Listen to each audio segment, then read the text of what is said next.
I am here to talk about a possible link between radiation and mind control experimentation. Dr. Green was using me mostly as a mind control subject. His objective was to gain control of my mind and train me to be a spy assassin.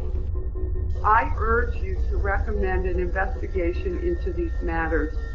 From the attempts at controlling the mind through the use of LSD that you're all so familiar with, to the sexual abuse of adults and children in an attempt to turn them into spies and assassins who block out the memories of their operations due to trauma. This is the full story of Project MKULTRA. Sit back and let's relax as we explore just what Project MKULTRA really entailed. It just doesn't make sense. But I can't hide. Whoa.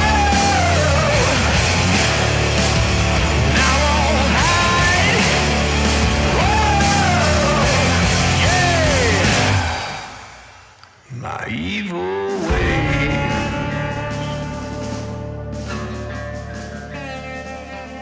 Welcome back to Maverick Files. I'm your host, Tetsuya.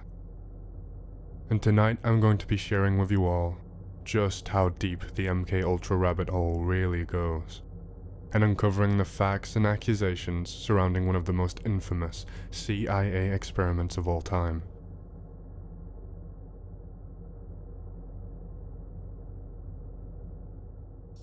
Thank you for making the effort to come up to speak to us today. Okay, I'm going to start. My name is Valerie Wolf. In listening to the testimony today, it all sounds really familiar. I am here to talk about a possible link between radiation and mind control experimentation that began in the late 90s. The main aim of Project MKUltra was to be able to create a special drug, substance, or procedure that would allow the United States government to weaken the minds of those that they desired and grant them the power to force confessions during interrogations using a mind control of sorts. This project was officially sanctioned in 1953 and wasn't officially halted by the US until the year 1973. 20 years of research and development focusing solely on controlling the minds of interrogation subjects and forcing them to give the confessions that the CIA desired. The project used various methods in order to achieve their goals, including the administration of dangerously high doses of different psychoactive drugs and other drugs such as LSD, mescaline, heroin, barbiturates, morphine, psilocybin, and more. They also used electroshocks to try and control the mind, sensory deprivation, hypnosis, torture, and sexual abuse. I have specialized in treating victims and perpetrators of trauma and their families. When word got out that I was appearing at this hearing, nearly 40 therapists across the country, and I had about a week and a half to prepare. According to Stephen Kinzer, Project MKUltra was a continuation of the work that began in World War II era Japanese facilities and Nazi concentration camps. He also wrote that the use of mescaline on subjects was a practice that Nazi doctors had begun in Dachau concentration camps.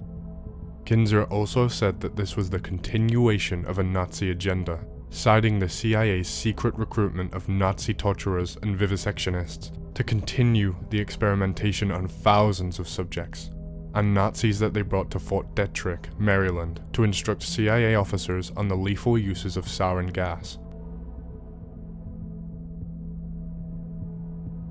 Furthermore, at the end of the Second World War, the US gave the researchers of the Japanese Research and Experimentation Unit 731 a pardon in exchange for all of their research gathered from experimenting on humans. Some of these experiments included forced pregnancy, exposing the pregnant women to diseases and being shot in non-fatal areas, and finally opening them up and studying the effects of all these things on the unborn fetus. This unit faced no repercussions for the war crimes, and the US pardoned them in secret, Kinzer also states that Project MKUltra was partly inspired by these tests, as well as the Nazi experimentation. The project was initially very broad, and researched the effects of drugs and other experiments at 80 different institutions, which included hospitals, universities, and prisons, all carried out under the noses of the general public. Many volunteers for the project were unaware of the kind of experiments that they were volunteering for due to the secrecy of the project, and did not know the nature of the experiment even as the psychoactive drugs began to kick in. This project was directed by one Sidney Gottlieb, who was an American chemist and spy master, but he began the project on the order of CIA agent Alan Dulles in 1953. Other names that have come to light are Dr. Sidney Gottlieb and Dr. Martin Orne, who it is reported were also involved in radiation research. It needs to be made clear that people have remembered these names and Gottlieb initially joined as a poison expert and quickly received the nicknames Black Sorcerer and Dirty Trickster, thanks to his hand in lethal poison and drug experiments that the subjects had usually not given their consent for, and were unaware of the lethality of the experiments. The project began because the United States were worried that the Soviets were already performing these kinds of tests and experiments, so the US wanted to fight back and beat them to developing an effective mind control. The US wanted to use the same techniques that were reportedly used by the Koreans and Chinese on US prisoners of war during the Korean War. The project was interested in manipulating foreign leaders such as Fidel Castro, and made many schemes to attempt to drug him. The experiments were often conducted without the subject's consent or knowledge, and they used both American and Canadian citizens who were completely unsuspecting. In some cases, academic researchers were funded through grants from CIA-front organizations, but were unaware that the CIA was using their work for these purposes. Some historians, and also some survivor accounts and testimonies, suggest that one of the alternative goals of the project was not just to coerce confessions out of prisoners, but also to develop a form of mind control that would allow them to manipulate people into becoming spies or performing secret tasks and operations that they would forget due to the trauma that they had endured and also the brainwashing. It's possible, and is also claimed by historian Alfred W. McCoy, that the CIA have deliberately shifted the media's attention on some of the more ridiculous programs in order to divert the public's attention away from some of the more sinister crimes that they committed. In 1973, CIA Director Richard Helms ordered that all files pertaining to MKUltra were to be destroyed, which hampered any investigative efforts into the project, and the CIA's involvement. Only a very small number of documents survived the order of destruction, but in 1977, a request under the Freedom of Information Act uncovered a cache of 20,000 documents that contained information about Project MKUltra, and makes up a large part of the information that we have available to use about Project MKUltra today. and pain induction techniques such as electric shock, use of hallucinogens, sensory deprivation, hypnosis, dislocation of limbs, and sexual abuse is remarkable. There is almost nothing published on this. At the request of the CIA, the mind control experiments of Project MKUltra were exported to Canada, where they set up a new institution and recruited British psychiatrist Donald Ewan Cameron to head these experiments. These were dubbed the Montreal experiments, and they started out as an attempt to treat schizophrenia and cure people of it, but it eventually devolved into something much, much worse. These experiments were conducted at the Allen Memorial Institute of McGill University. The subjects that came in were not volunteers for mind control experiments, but were instead unsuspecting Canadian citizens who were suffering from common conditions such as anxiety disorders and postpartum depression, and they came seeking help for these conditions. Cameron created a brand new theory of his own, which he called psychic driving, which caught the attention of the CIA. Initially, Cameron had been hoping to cure people of their schizophrenia by eradicating all of their existing memories, and eventually reprogramming their psyche entirely. Cameron used LSD and various paralytic drugs, as well as electroshock therapy at 30 to 40 times more powerful than the normal power used in previous MKUltra electroshock experiments. For his driving experiments, Cameron would use drugs and electroshocks to induce comas in his patients, which lasted for weeks on end, and in one case lasted 3 entire months, all while playing simple, repetitive words, noises, or sentences on a loop while they were comatose, in order to wipe their memories and make them a blank slate when they awoke. Cameron had the repetition of these words last up to 16 hours a day, and the messages, which were either personal, negative, or positive, could be repeated 500,000 times in a single day. One of the worst of all the experiments were the sensory deprivation experiments that Cameron performed. He was inspired by the work of Donald Hebb, and included his techniques in his treatment. Cameron would deprive patients of their senses by covering their ears, eyes, or skin, while constantly injecting them with LSD and other drugs to keep them in a constant state of paralysis. They were also given very little food and water over the course of this procedure, and instead focused on injecting them with different substances. Of course, these experiments failed to have their intended effect, and instead caused many horrible side effects in the patients, including urinary incontinence, amnesia, forgetting how to talk, forgetting their parents, and believing that their interrogators were their parents. It is estimated that Cameron experimented on a total of 300 different Canadian citizens, but it is unknown exactly just how many he experimented on. None of them had given informed consent to the procedures that they underwent, and the patients experimented on were both adults and children alike. Many of the patients suffered from retrograde amnesia for the remainder of their life, and had to relearn a majority of the basic skills that they possessed before being experimented on. Some of the patients were in a childlike state and even had to be potty trained by their family, who described them as even more emotionally unstable than before, and many were unable to live a normal life afterwards. To this day, the topic of the experiments of Montreal have been kept in the dark by the CIA, who actively prevent information about these experiments from being leaked to the public, whether that be through destruction of files or signing non-disclosure agreements. In 2017, the Canadian government reached an out-of-court settlement with the daughter of one of the patients, paying $100,000 in exchange for dropping the legal case and signing a non-disclosure agreement, which would prevent her from talking about the settlement.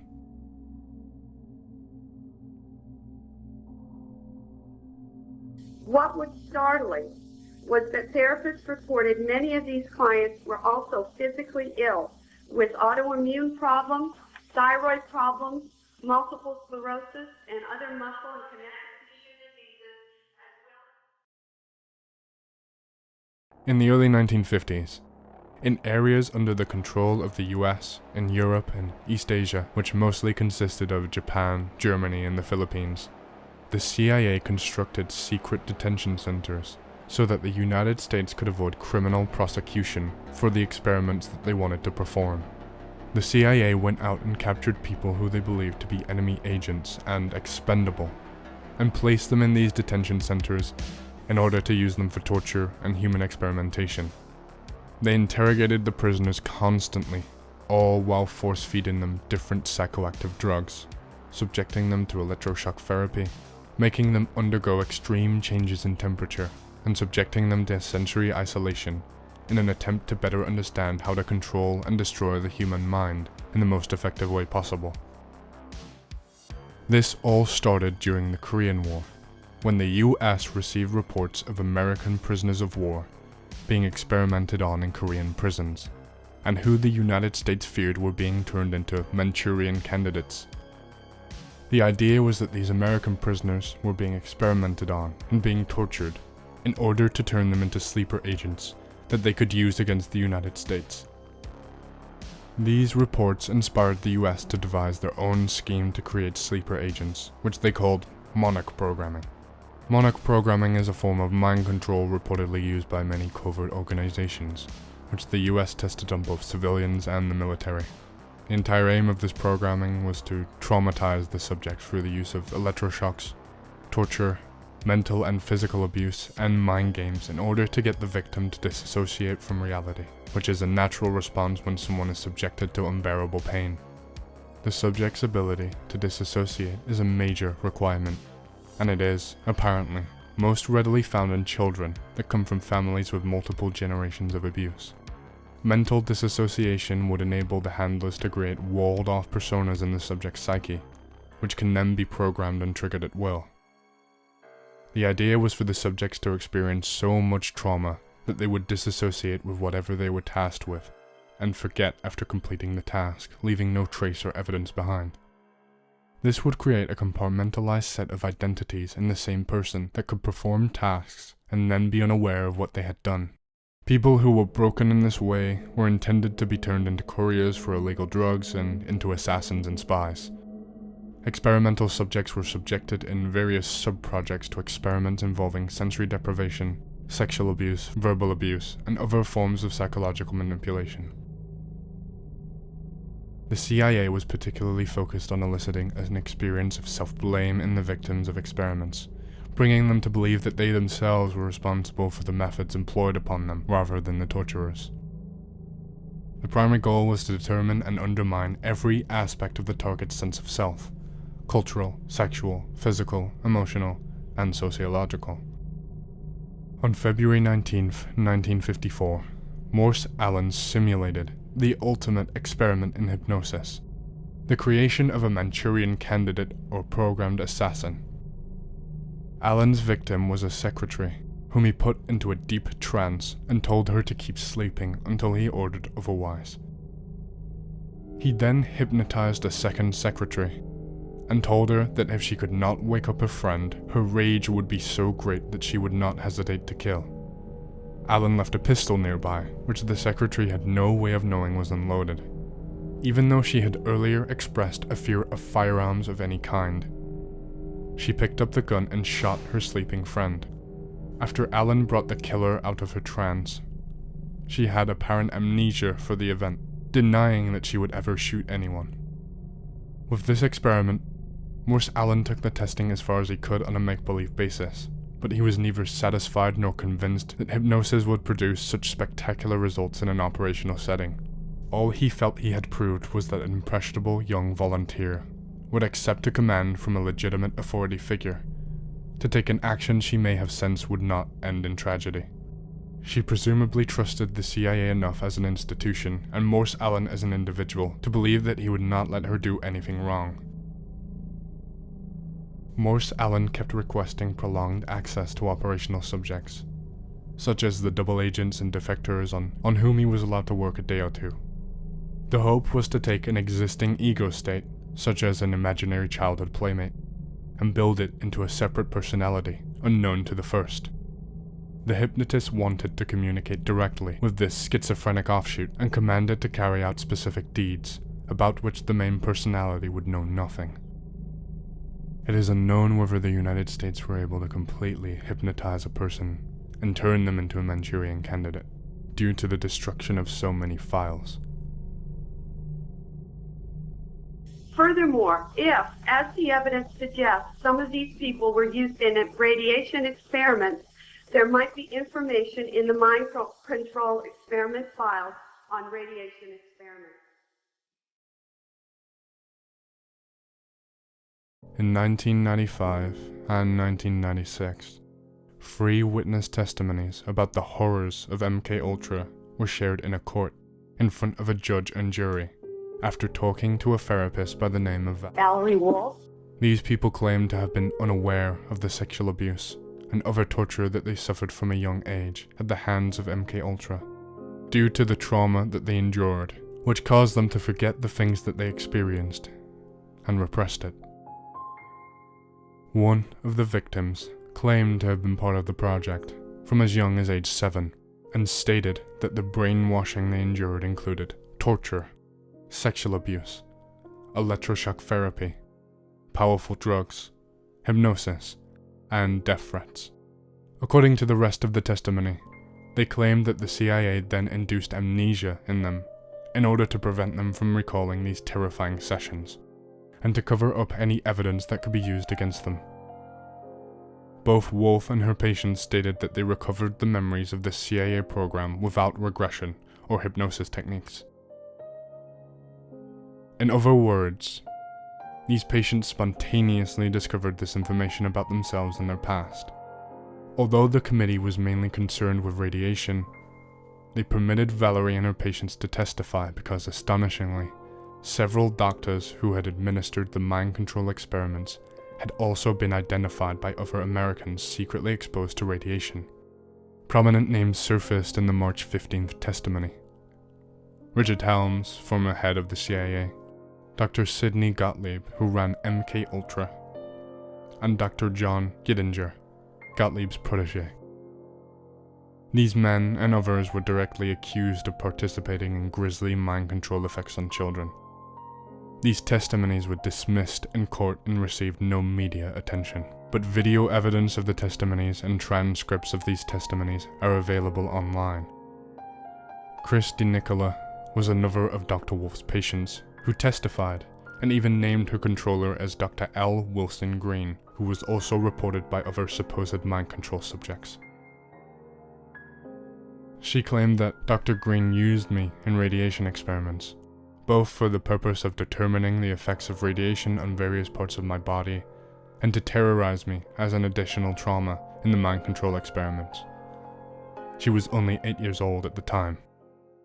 She further went on to say, The rest of the experiments took place in Tucson, Arizona, out in the desert. I was taught how to pick locks, be secretive, use my photographic memory, and a technique to withhold information by repeating numbers to myself. Dr. Green moved on to wanting me to kill dolls that look like real children. I stabbed a doll with a spear once after being severely traumatized, but the next time I refused. He used many pain induction techniques, but as I got older, I resisted more and more. He often tied me down in a cage, which was near his office. Between 1972 and 1976, he and his assistants were sometimes careless and left the cage unlocked. Whenever physically possible, I snuck into his office and found files with reports and memos addressed to CIA and military personnel. Included in these files were project, subproject, subject, and experiment names with some code numbers for radiation and mind control experiments, which I have submitted in your written documentation. I was caught twice, and Dr. Green ruthlessly used electric shock, drugs, spun me on a table, put shots in my stomach, in my back, dislocated my joints, and hypnotic techniques to make me feel crazy and suicidal.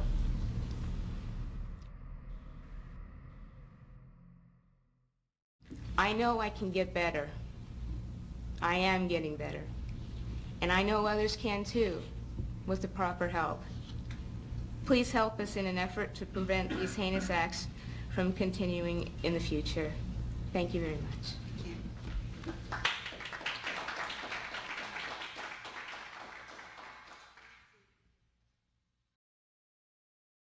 An organization was founded in 1992 and was only dissolved in 2019, called the False Memory Syndrome Foundation, which was founded after the founder's adult daughter, Jennifer Freed, accused her father, Peter Freed, of sexual abuse when she was a child. The foundation sought to discredit Jennifer's accusations and many other people's accusations, and said that their now adult children were victims of therapists who encouraged the recovery of false memories. A particular focus of the foundation was the diagnosis of dissociative identity disorder. Interestingly, several of the board members of this foundation, such as Dr. Louis Jolyon West, have strong ties to the CIA and military intelligence, and West himself was part of Project MKUltra and performed his own experiments inspired by his experience. This brings us to the end of all we know about Project MKUltra for sure. As recently as 2018, files are still being discovered regarding the project, one of which talked about embedding an electrode within the skull of 6 different dogs, and attempting to control them with signals to the brain through a remote control. They underwent surgery to have a device implanted in their brains to control their motor functions, using electric shockwave signaling. It's entirely possible that many more children and adults were experimented on who are too scared to come forward or simply cannot remember what they experienced due to the trauma that they suffered. Project MKUltra remains simultaneously one of the most well-known projects, yet least known about due to the destruction of so many crucial documents and large misinformation on the internet. Maybe in time we will come to know more, but for now, this was the truth about Project MKUltra that they don't tell you.